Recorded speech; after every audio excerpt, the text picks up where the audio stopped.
Hi.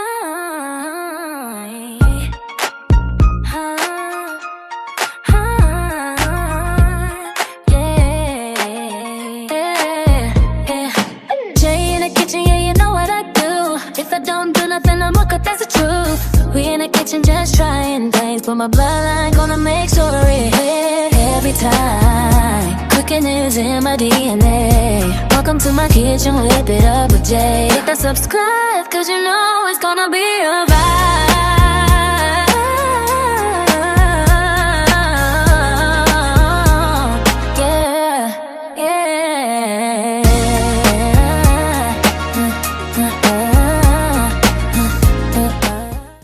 Welcome in, welcome in. You already know where you are. You're in Jay's kitchen. And today I decided to try my hand at something that I eat quite often, which is pita bread.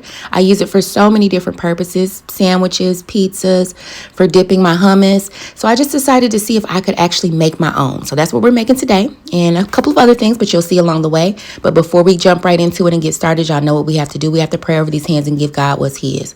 So Father God, right now, I just thank you for my gift. I thank you for blessing my hands. I ask that you continue to bless my gift. I ask that you allow this food to be nourishment to the bodies of everyone who's tried it. Help it to be enjoyable, and let the love that I've put into this meal be tasted and transferred through each and every bite. In Jesus' name I pray. Amen.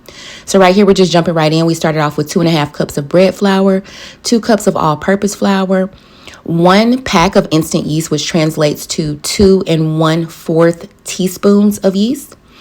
And then I added just a teaspoon of sugar. Just mix that up with my hands really good. Combine that. And then once that's mixed, I'm going to go in with a pinch of salt, 1 1/3 cups of warm water. I'm going to do 1/3 cup of olive oil, pour that in. And then the last thing I'm going to put here is going to be 2 tablespoons of Greek yogurt. All right. So once we've got all of those ingredients, we're going to go ahead and mix until a sticky dough forms. And then once your dough is all combined and sticky, you're going to flour your countertop, and then you're going to transfer your dough to the countertop and just knead it until it's soft and smooth. All right, and so I just kind of just doing my own thing here. I am not a baker. However, I'm getting better and better as time progresses, and I'm so proud of myself. So this is my version of kneading it, okay? Don't judge me. Do not judge me. So I kneaded it until it was soft and smooth to my liking, to the best of my ability. And then after I've done so, I'm going to go ahead and put a little bit of olive oil in my bowl. And I'm going to make sure this entire loaf or this dough mound gets rubbed in the olive oil. And then I'm going to go and cover it with some plastic wrap. I'm going to come through and cover it. And we're going to let this sit and rise to double its size. So that's about 1.5 to 2 hours. So as you can see, it's been sitting for 2 hours. It has risen double its size. And now we're ready to start sectioning off and rolling out our pita bread. So we're going to dump this on our floured countertop once again. And on the floured countertop, we're just going to separate this. I'm going to use my pastry cutter to separate this loaf or this mound of dough. And then I'm going to cut it into 8 to 10, because this loaf will make about 8 to 10 pitas. So I'm going to cut it in about, I think I did 10 squares that I then rolled into little balls and flatten those out to be the pita bread. So right now I'm just going ahead and getting my skillet ready. I'm using my cast iron skillet with a little bit of olive oil. And use lots of olive oil for this one. All right. So and not in the pan itself, the skillet itself. You're just going to be constantly refilling your olive oil is what I'm saying. So you're not deep frying these. Okay. All right, so I'm rolling this out to my liking, and you would just continue rolling it till it's the thickness and the width that you would want. I know, like I said, I want to use mine for pizzas and sandwiches. In particular, when I prepare them now, we're going to use them for gyro, however you say that, sandwiches. But I do want them to be a decent size to where they could be multi-use, and I can also use them for pizzas and different things. All right, so now that it is flattened out to about the size and the thickness that I want, and my pan is already warming, I'm going to go ahead and drop my pita into my skillet. All right, so as you can see, I've got the oil in there. I've got it even all around my skillet. Now I'm just going to drizzle a little bit of oil on top of that pita as well. Once it starts bubbling is when we know it's ready to be flipped, similar to a pancake. All right. And then once we flipped it, cooked on both sides, we're going to go ahead and put them over on our rack so that they can drain and be ready for use. Now what we're doing here is making our gyro, however you say that chicken meat. This is just some chicken breast that I have cut up, obviously cleaned, rinsed, patted dry. And now we're going to go ahead and grind this up in our food processor. So I'm just going through and seasoning it. Everything you see here is how I seasoned it. Also added a little bit of Greek yogurt because this is Greek chicken. Some dill, some lemon juice, and now we're going to go ahead and grind that up. All right. So now we have got this grinded up to our liking. We've now made ground chicken out of that breast. Now we're going to go ahead and take our wax paper and we're going to dump our chicken, our ground chicken on top of it.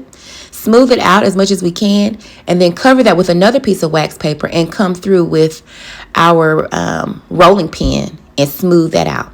Okay, we're going to smooth it out as much as we can. Now, I could smooth this out a lot more than I did, but you can't see it off camera. However, this made a lot. That little bit of chicken you saw made so much. So I'm just going through and I'm going to roll these up. I don't want it too thick. My slices or my pieces too thick. So I'm going to roll it up in threes. I'm just going to take it and roll it up in threes. And when it gets to the thickness that I like per roll, I'm going to cut that roll and then start on another one. So as you can see, I've got one rolled. I'm cutting this one out. And then we're going to have that last final roll. All right. So once we have got all three of these rolled up, cut and ready to go, what we're then going to do is go ahead and place them on our cookie sheet or our pan. And then we're going to put the oven on 400 and bake for 20 minutes. All right, so after they've baked for 20 minutes, this is what we have. Let's go ahead and unroll them and check them out.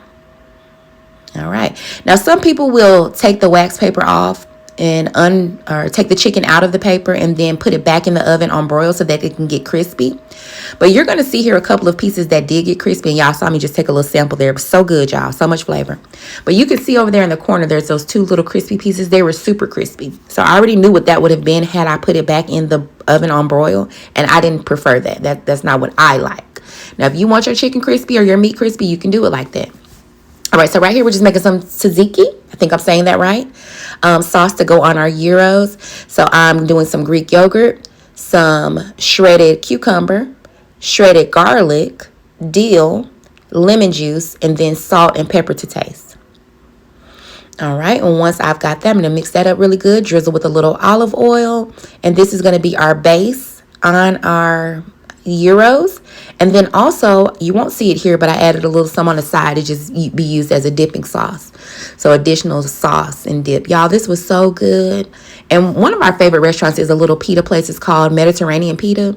And it's so expensive. We can buy this exact same meal. Just one pita, fries, no fruit cup, which is coming up. Y'all will see. And we'll spend about $60, $70 just for the two of us. So I decided I'm not doing that anymore. I can make everything I want at home just as good, if not better. So also I added some garlic parmesan fries and now a fruit cup. We've got some pine berries, pineapple, grapes, and blueberries. And there you have it, y'all, our homemade chicken gyros. And that's with our homemade gyro meat, our homemade tzatziki sauce, and our homemade pita bread. We also added some garlic parmesan waffle fries and, of course, our fruit cup. And that is our dinner, y'all. So easy, so filling. It took me about 3 hours in total, and that's only because we had to let the pita bread rise.